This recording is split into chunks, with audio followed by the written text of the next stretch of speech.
7장 영원과 하루.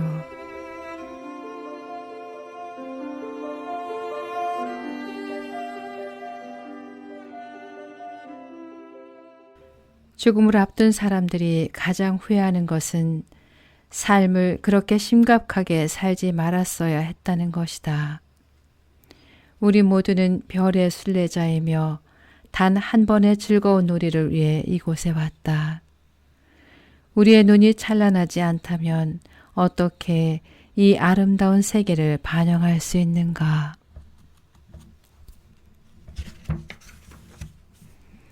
미드웨스트 병원 응급실에서 근무하는 한 간호사는 응급 환자를 후송해오는 직원에게서 5사람이 심각한 부상을 입고 병원으로 실려오는 중이라는 전화를 받았습니다.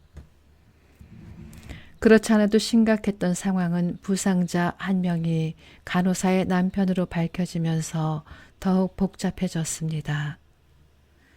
다른 4사람은 그녀가 알지 못하는 일가족이었습니다. 의사와 간호사들은 최선을 다했지만 5명 모두 사망하고 말았습니다. 그들이 죽은 이유는 무엇일까요? 건물이 붕괴되어서, 버스가 충돌해서, 화재가 일어나서? 아닙니다. 그들은 놀랍게도 화가 나서 목숨을 잃었습니다. 상황은 이러했습니다. 차 한 대가 시골길에서 앞차를 추월하려고 했습니다. 그러나 운전자들은 서로 양보하려 하지 않았습니다. 잔뜩 화가 난 그들은 바로 옆에서 나란히 차를 달리며 서로를 추월하려 했습니다. 맞은편에서 또 다른 차가 달려오는 것을 보았을 때는 이미 너무 늦어버렸습니다. 간호사의 남편은 화가 난 운전자 중 한 사람이었습니다. 서로 앞지르려 한 두 운전자는 모르는 사이였습니다. 그들은 한 번도 만난 적이 없고 서로에게 화낼 이유도 없었지만 단지 앞지르려 했기 때문에 화가 난 것이었습니다. 살아남은 운전자는 법의 처벌을 받았습니다.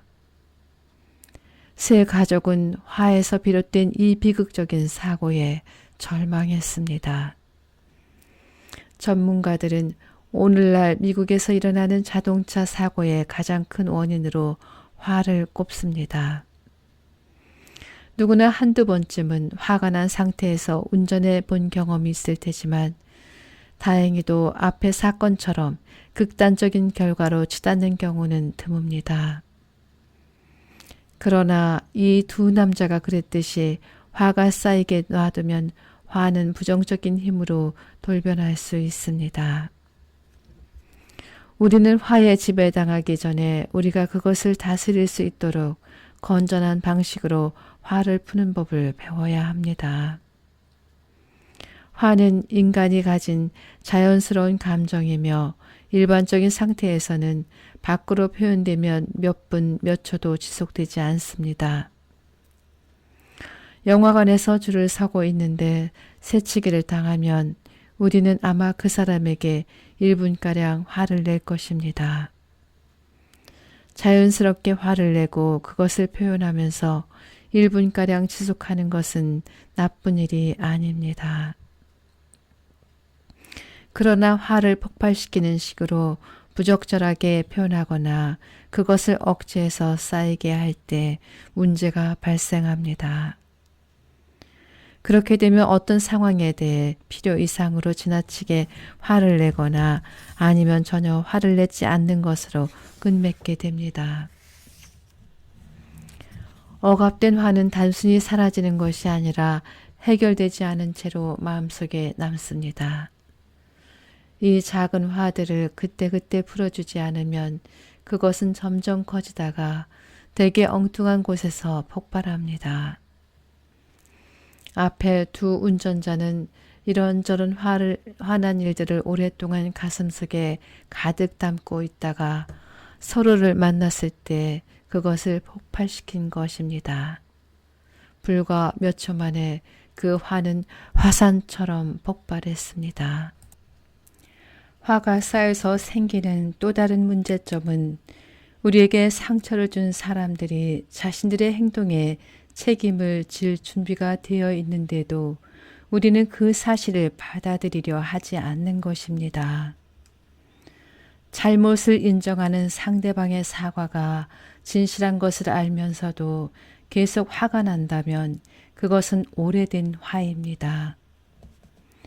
그리고 그것은 계속해서 모양을 바꾸어 예상하지 못한 방식으로 표현될 수 있습니다.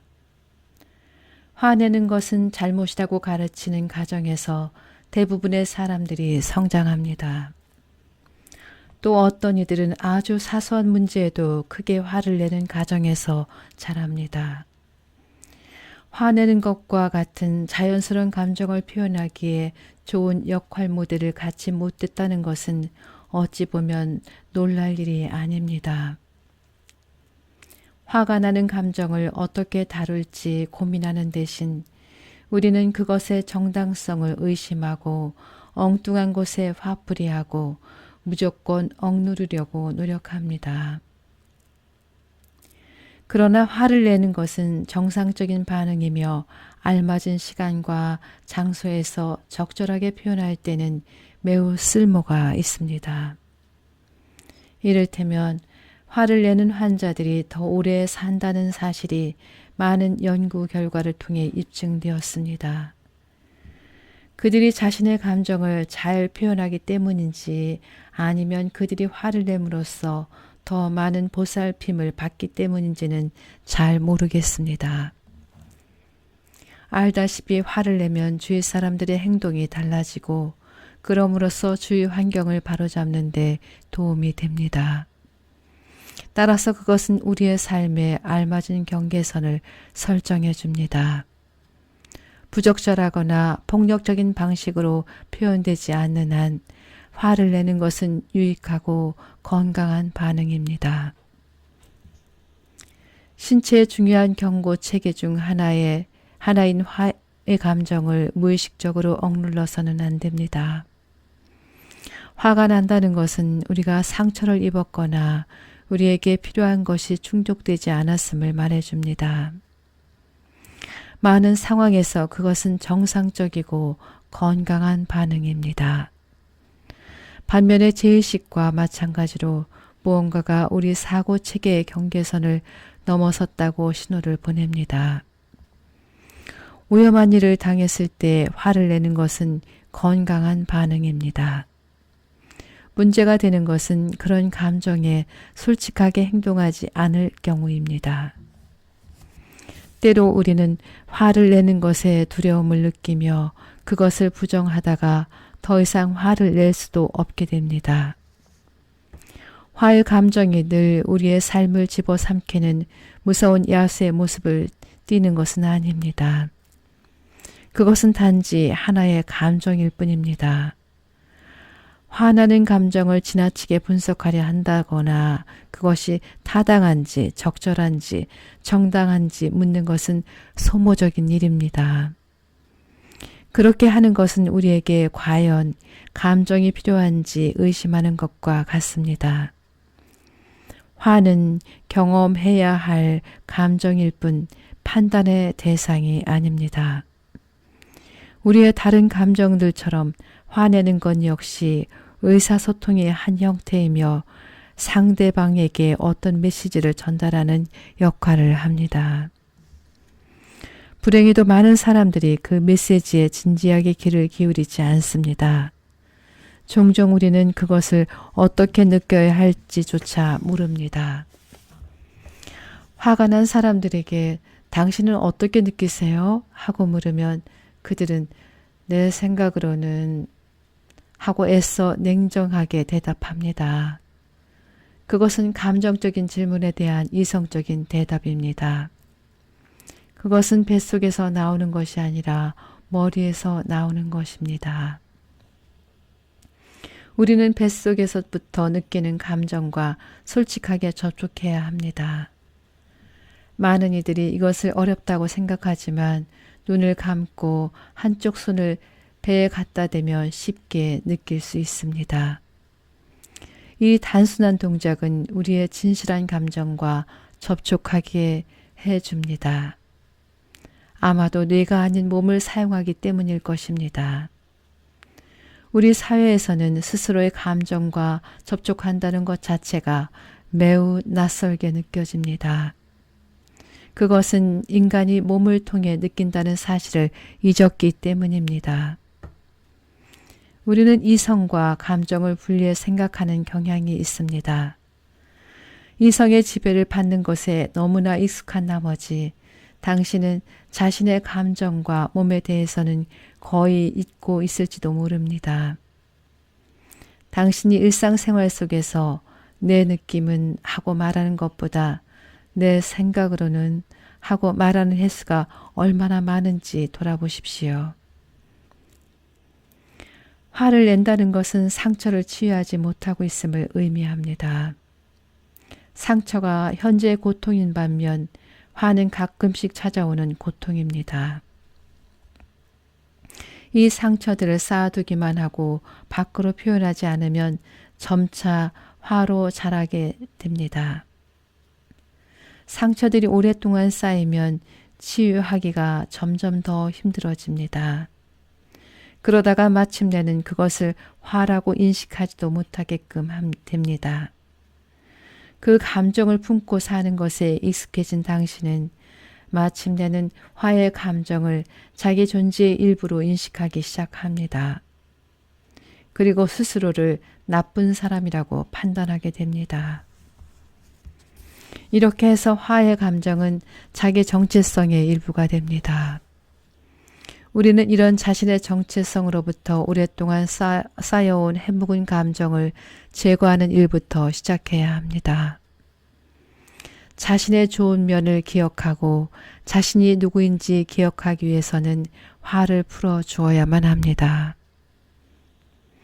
다른 사람에 대해서만이 아니라 자기 자신에 대해서도 화를 냅니다. 또한 다른 이들을 기쁘게 하느라 자신의 감정을 속임으로써 스스로를 배신했다고 느낄 때에도 화가 납니다. 자기에게 필요한 것을 얻지 못하거나 소원을 이루지 못할 때에도 화가 납니다. 우리가 받을 자격이 있는 것들을 주지 않았다는 것 때문에 우리는 다른 사람들에게 화를 내지만 그것보다 먼저 우리 자신이 스스로에게 주지 않은 것 때문에 화가 났다는 것은 알지 못합니다.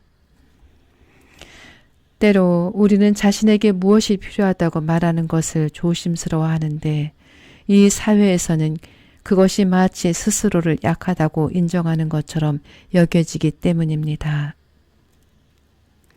화를 안으로 사귈 때 그것은 종종 우울증이나 자기 비난으로 표현됩니다. 안으로 억누른 화는 과거에 대한 기억을 바꿔놓으며 현실을 보는 관점을 왜곡합니다. 이런 오래된 분노는 다른 이들뿐 아니라 자기 자신에게도 해결되지 않은 상태로 남습니다. 우리는 상황을 극단적으로 몰아가는 경향이 있습니다.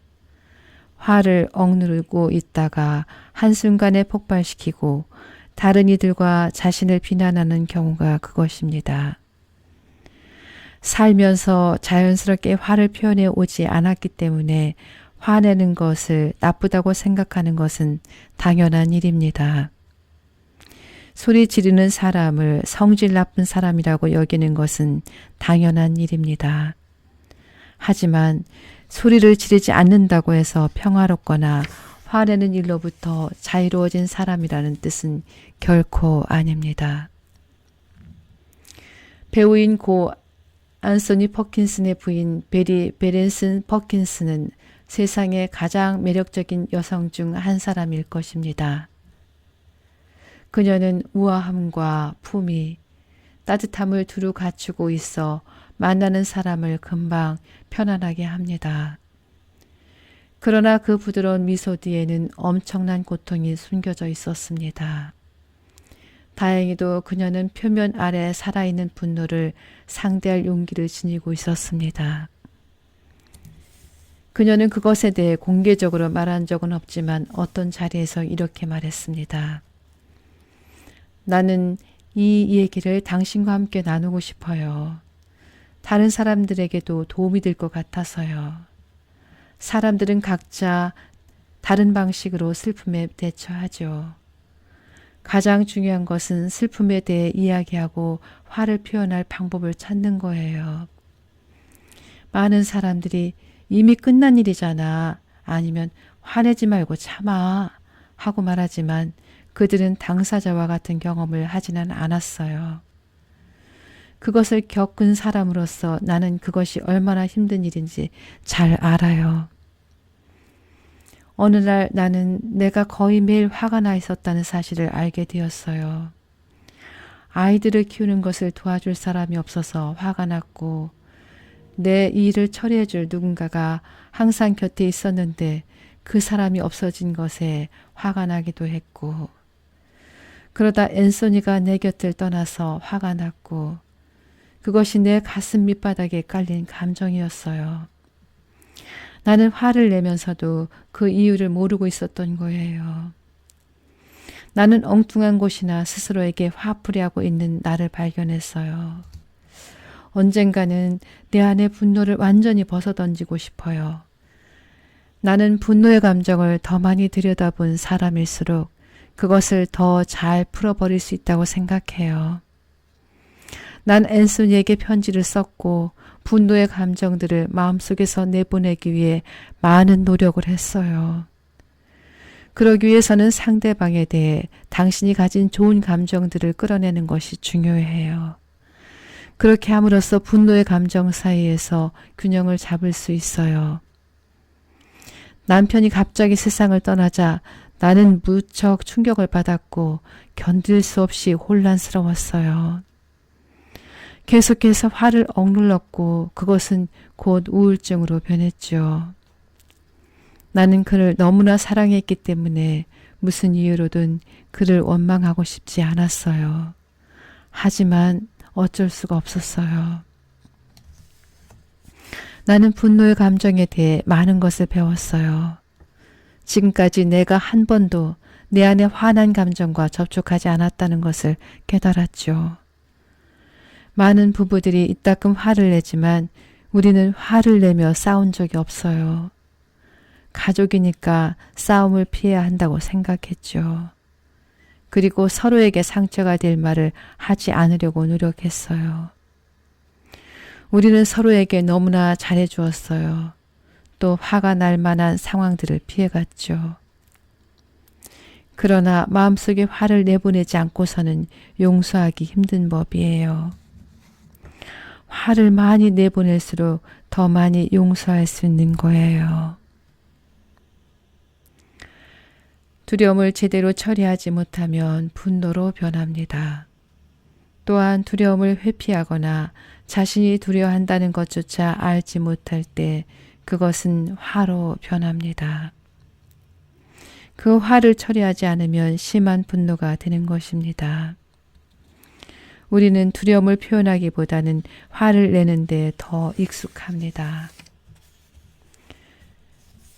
배우자에게 난 당신에게 화가 났어 하고 말하는 것이 난 당신이 떠날까 봐 두려워 하고 말하는 것보다 쉽습니다. 내가 나쁜 사람일지도 몰라서 두려워 하고 인정하는 것보다 잘못된 것에 화를 내기가 더 쉬운 것처럼. 앤드루라는 남자는 몇 달 전 여자친구 멜라니아와 한 커피숍에서 만나기로 약속했습니다. 그러나 시내에는 커피숍이 너무 많았고 그들은 장소를 착각해서 각각 다른 카페에서 서로를 기다렸습니다. 앤드루는 멜라니를 30분 정도 기다리다가 그녀의 자동 응답기에 메시지를 남기고 아파트로 돌아왔습니다. 그는 데이비 캐슬러 나에게 말했습니다. 무언가 착오가 있었던 것 같아서 아파트로 돌아왔습니다. 그는 나 데이비 캐슬러에게 말했습니다. 무언가 착오가 있는 것 같아서 나중에 다시 만나야겠다고 생각했어요. 하지만 멜라니는 그렇게 생각하지 않았죠. 내게 무척 화가 났어요. 그녀는 내가 일부러 자신을 기다리게 했다고 생각했고 내게 무척 실망했죠. 나를 믿을 수 없는 사람이라고 판단한 거죠. 난 우리가 장소를 착각했다고 거듭말했어요. 앤드류에게는 단순한 착오가 멜라니에게는 엄청난 실망이었습니다. 멜라니는 그가 믿을 수 없는 사람이며 앞으로도 자신을 실망시키리라고 여겼습니다. 그녀는 그 상황에 지나치게 화를 냈는데 그 화는 과거의 상처에서 비롯된 것일 가능성이 큽니다. 그녀는 현재를 있는 그대로 볼 수 없었던 것입니다. 화의 감정 밑에 잠재해 있는 멜라니의 두려움은 앤드류를 악한으로 생각하게 만들었습니다. 불행히도 그녀는 화라는 첫 번째 단계에 머물고 만 것입니다. 우리는 이 첫 번째 단계에 능숙합니다. 네가 오지 않아서 화가 나. 네가 늦게 와서 화가 나. 네가 그 정도밖에 못해서 화가 나. 네가 한 말 때문에 화가 나. 마음속 깊이 있는 두려움을 발견하기 위해 먼저 자신을 돌아보는 두 번째 단계로 들어서는 방법을 배워야 합니다. 실제로 어떤 일이 일어나고 있는지 알려주는 단서로는 이런 것들이 있습니다. 화. 네가 오지 않아서 화가 나. 마음속 깊은 곳의 두려움. 네가 오지 않았을 때 내가 버림받은 것처럼 느껴져서 두려웠어. 화. 네가 늦게 와서 화가 나. 마음속 깊은 곳의 두려움. 너한테는 나보다 일이 더 중요해. 화. 네가 그 정도밖에 못해서 화가 나. 마음속 깊은 곳의 두려움. 우리 수입이 줄어서 집세를 못 내게 될까봐 겁이 나. 화. 내가 한 말 때문에 화가 나. 마음속 깊은 곳의 두려움. 내가 나를 더 이상 사랑하지 않게 될까봐 두려워. 두려움을 해결하는 것보다는 화를 내는 것이 더 쉽지만 그것이 마음속 깊은 곳의 문제를 해결해 주지는 못합니다. 사실 그것은 종종 표면의 문제를 더 나쁘게 만들 뿐입니다. 사람들은 화에 대해서는 좋게 반응하지 않기 때문입니다. 당신이 소리를 지른다고 해서 상대방이 자신의 잘못을 인정하는 경우는 거의 없습니다. 그가 나에게 처음 10분간 소리쳤을 때 난 여전히 내가 옳다고 생각했어. 그러나 그 소리를 20분 더 들으니까 그가 무슨 말 하고 싶은지 정말로 이해할 수 있었어. 하고 말하는 사람을 한 번이라도 만나본 일이 있습니까? 우리의 두려움이 비록 타당한 것일지라도 지나치게 화를 내면 곧 타당성을 잃게 됩니다. 지각을 하는 동료에게 계속 잔소리를 해대면 상황은 조금도 나아지지 않습니다. 그러나 만일 그에게 할 일이 너무 많아 다 못할까봐 걱정이 돼 하고 말한다면 동료는 당신의 화난 감정에 기분이 상하지 않고도 당신의 두려움을 이해할 수 있습니다. 화를 사귀기 위해 많은 소모전을 치르면서 우리 모두는 영혼의 어두운 그림자를 들이우는 고통을 끌어안은 채 살아갑니다. 심리치료사이자 작가인 다프네 로즈 킹만은 관계를 끝내는 문제에 직면한 일들을 위한 워크숍을 열었습니다. 나는 눈에 띄게 인상이 강렬한 한 할머니를 잊지 못할 거예요. 그분은 이미 70대 후반이어서 나는 저분은 여기에 왜 오셨을까? 저분에게도 끝낼 관계가 있단 말인가? 하고 생각했어요. 참석자들은 돌아가면서 자신의 이야기를 들려주었죠. 그것에 온 이유나 크리스마스 때 버림받은 이야기, 자신이 이겨내려고 하는 것들, 관계의 결말 등에 대해서 많은 이야기를 나누었어요. 난 마침내 그 할머니에게 물었죠. 여기는 왜 오셨어요? 끝낼 관계가 있으신가요? 그러자 그분은 말했어요. 난 40년 전에 전 남편과 이혼했어요. 이혼한 후로 40년간을 줄곧 화가 난 채로 고통스럽게 살아왔어요. 난 아이들과 내가 아는 모든 이에게 그 사람을 비난했죠. 그 후로는 남자를 믿지 않았어요. 남자를 만나면 나도 모르게 그 비열한 남자가 떠올라서 그 누구와도 3주 이상 관계를 지속하지 못했어요. 그것을 절대 극복할 수 없었죠. 그런데 난 이제 병에 걸려 죽어가고 살 날이 몇 달 남지 않았어요. 이 모든 분노를 무덤으로 가져가고 싶진 않아요. 사랑하지 않고 삶을 산 것이 너무나 슬퍼요. 그래서 이곳에 온 거예요. 평화롭게 살 수는 없었지만 평화롭게 죽고 싶어요. 당신에게 화를 이겨낼 수 있는 용기와 힘이 있는지 의심스럽다면 이 할머니를 떠올리기 바랍니다. 이분은 슬픈 인생을 살았지만 훌륭한 교사예요.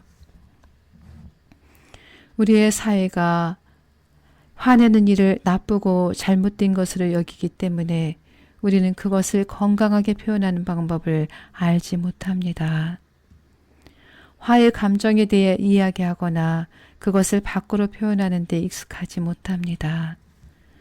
그저 그것을 마음속에 쑤셔놓고 부정하거나 그냥 간직한 채 살 뿐입니다. 그러다가 결국에는 한꺼번에 폭발시키고 맙니다. 작은 일에 대해 화내는 법을 배우지 못했기 때문입니다. 사람들은 평정을 유지하면서 난 이것에 대해 화가 나요 하고 말할 줄 모릅니다. 또한 앞으로 일어날 일에 대해서도 그렇게 하면 화를 낼 거예요 하고 말할 줄도 모릅니다. 그 대신 마치 자기는 절대로 화를 내지 않는 착한 사람인 척 합니다. 그러다가 갑자기 화를 터뜨리며 지난 몇 달 동안 자기를 화나게 한 상대방의 행동을 20가지나 나열합니다. 죽음 역시 관련된 사람들 모두를 화나게 합니다. 병원 직원들은 그 화를 어디다 보관할까요? 환자와 가족들은 어디에 보관할까요? 병원 안에 소리 지르는 방이 마련되어 있다면 좋을 것입니다. 특정인을 향해서가 아니라 그냥 크게 소리를 지를 수 있는 방. 그래서 우리의 화난 감정을 안전하게 발산할 수 있는 방 말입니다. 화난 감정을 발산하지 못하면 누군가에게 대신 소리를 지르게 될지도 모르기 때문입니다. 누군가에게 소리를 지르면 반드시 그로 인해 일련의 결과가 뒤따릅니다. 화난 사람 곁에 있고 싶어하는 사람은 없습니다. 화난 사람은 종종 외톨이가 됩니다. 많은 사람들이 화내는 자신을 자책하면서 화를 사깁니다. 착하고 사랑스럽고 고상한 사람이라면 화를 내서는 안 된다고 생각합니다. 그러나 상황에 따라 화를 내는 것이 정상적인 반응일 수 있습니다. 무엇보다도 자신의 내면에 쌓여있는 자신에 대해서 나타난 타인에게 대해서나 또는 신에 대해 갖고 있는 다양한 층의 분노를 해결하는 일이 중요합니다. 벽에 얼굴을 묻고 신을 욕하며 소리를 지르거나 심지어는 병원 침대를 야구 방망이로 내려치며 화를 표현하는 것은 어떤 이들에게는 도움이 됩니다. 그들은 마침내 그 화난 감정을 꺼내 해결하게 되어 얼마나 좋았는지 종종 이야기할 것입니다. 그리고 신을 욕한 사람들도 처음에는 신이 자신들에게 번개를 내리거나 하는 식으로 벌을 내릴까 봐 두려워했지만 그 이후 전보다 신과 더 가까워진 것을 느끼게 되었다고 말합니다. 한 여성은 말합니다. 신은 내가 화를 내도 받아줄 만큼 마음이 넓은 분이라는 걸 깨달았어요. 그리고 나의 분노가 결국에는 그분을 향한 것이 아니었다는 것도 알게 되었죠. 한 비행기 승무원이 총을 닦다가 우발적인 죽음을 맞이한 자신의 아버지에 대해 이야기했습니다. 그녀는 아버지의 죽음을 평화롭게 받아들이려고 노력했고 또 노력했지만 결국엔 그렇게 하지 못했습니다. 하루는 그녀가 집에서 돌아가신 아버지를 생각하고 있는데 갑자기 밖에서 엄청난 비가 쏟아지며 폭풍우가 불어 닥쳤습니다. 그녀는 비바람이 거세게 몰아치는 마당으로 달려나가 온몸으로 비를 맞으면서 자신이 얼마나 화가 났는지 하늘에다 대고 목청껏 소리를 질렀습니다. 그 폭풍우가 그녀 내면의 분노와 접촉하고 표현할 수 있게 도와주었다고 그녀는 말했습니다. 두 주먹을 헛공에 휘두르며 소리를 지른 뒤 그녀는 그 자리에 꿇어앉아 울었습니다. 그런 다음 몇 년 만에 처음으로 다시 평화를 느꼈습니다. 뇌졸중으로 쓰러진 이후 나 엘리자베스 키블러로서는 죽음에 대한 생각, 회복에 대한 생각을 껴안고 살 수도 있었습니다. 하지만 그러는 대신 몸의 왼쪽이 마비된 채로 무능력하게 살아갔습니다. 내 몸의 마비 상태는 더 이상 좋아지지도 나빠지지도 않았습니다. 나는 마치 활주로에 대기하고 있는 비행기와 같았습니다. 그 비행기가 이륙하든지 아니면 게이트로 돌아가기를 바랐습니다. 그러나 가만히 앉아있는 것 외에 내가 할 수 있는 일은 없었습니다. 나는 화가 나기 시작했습니다. 주위 모든 것들, 모든 이들에 대해 화가 났습니다. 심지어는 신에게도 화가 났습니다. 나는 신에게 온갖 욕을 퍼부었습니다. 물론 내가 벼락을 맞는다든가 하는 일은 일은 일어나지 않았습니다. 지난 수십 년 동안 수많은 사람들이 죽음에 대한 나의 연구와 이론의 경의를 표했습니다. 그 중에는 분노에 관한 것도 포함되어 있었습니다. 그러나 정작 나 자신이 화를 내자 수많은 이들이 내 곁을 떠났습니다. 최소한 4명 중에 3명은 떠났다고 말할 수 있습니다. 언론계 몇 사람은 내가 화를 내느라 좋은 죽음을 맞이하지 못한다며 비난했습니다. 그들은 나의 이론을 사랑하면서도 그 이론에 충실하게 죽어가는 나를 좋아하지 않는 것 같았습니다. 그러나 내 곁을 지켜준 이들은 내가 화내는 것을 비난하지 않았습니다. 있는 그대로의 나를 인정해 주었으며 그 덕분에 나는 화를 풀 수 있었습니다.